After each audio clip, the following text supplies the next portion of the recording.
জগদীপ ধনকরের বিরুদ্ধে নিরপেক্ষ না থাকা অর্থাৎ রাজ্যসভা পরিচালনায় সরকারের হয়ে তোষামোদ করার অভিযোগ সরাসরি বিরোধীরা এনেছিল। তারা অনাস্থা পর্যন্ত জগদীপ ধনকরের বিরুদ্ধে এনেছিল।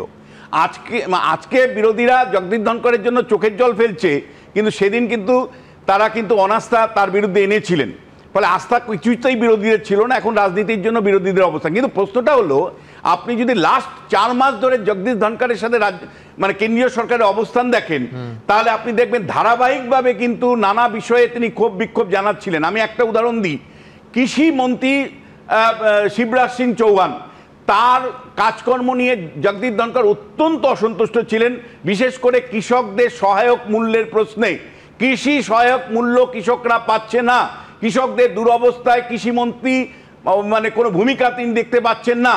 সেটা সরাসরি তিনি মানে রাজ্যসভায় দাঁড়িয়ে সরকারের সমালোচনা করেছেন। আরও এরকম বেশ কয়েকটি ইস্যুতে তিনি সরকারের সরাসরি সমালোচনা করেছেন। সেখান থেকেই দূরত্ব সরকারের সাথে ধনকরের শুরু হয়েছিল, যেটা কালমিনেট হলো কালকে তার রেজিগনেশনের মধ্য দিয়ে।